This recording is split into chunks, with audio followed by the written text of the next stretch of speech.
Hulaan ninyo kung ano tong binabalata ni Daddy Christian. Gigil na gigil pa nga. Aba, aw. Ganda, diba? Parang ikaw. Nahuhulog! Wow! Anyway, clue number 1, pang kitchen tong item na to. Yun lang la, bakat yung kamay. Ayun lang. Yun lang ang downside. Hindi ko na foresee. Okay, go. Flip it. Ay, pati sa kabila meron pa. Kut-kutin mo muna. Siyempre tatapon natin. Saan natin tatapon? Dito. Wow! Oh. Kaya lang wala pang... Wala pa. Sabi, shoot. Hindi mag-post. Ano yun? Ba't may kutkut? Dumi. It's just my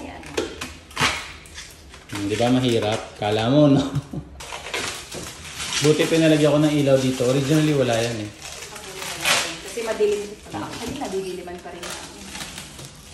Hindi kasi nakapatay yung... It's a kitchen, not a bar. Wow.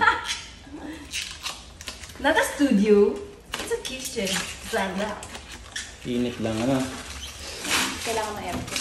Yung split type na 2.5 horsepower.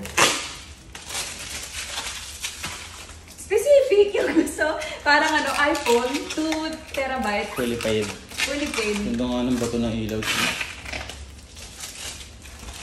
Delete ko na, para hindi mo mapanood. Bakit? Ganda. Papayatin mo ako Ito nga ng mga mainit. Bali ma'am sir, ganyan po yung mga pictures niyan.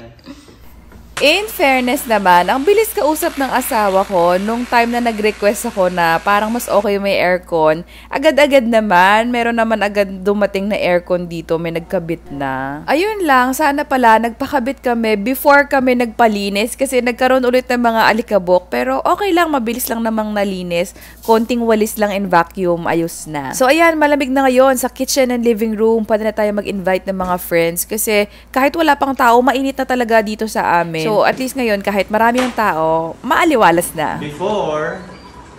After. Wow! Aesthetic! Pinalitan din pala namin yung pail and tabo namin para aesthetic. Tapos yun, binalatan din pala namin itong parang sticker ng TV namin. Mas malinaw talaga kasi kapag wala na siyang parang protective cover. Kayo ba, kapag meron kayong mga bagong kagamitan sa house, inaalis nyo rin ba yung plastic or kinikip ninyo para hindi magasgasan? Comment down below. So anyways, ASMR muna tayo nitong pagbalat ng TV. Abaw! I think... Lalo pa siya luminaw. Cheetah.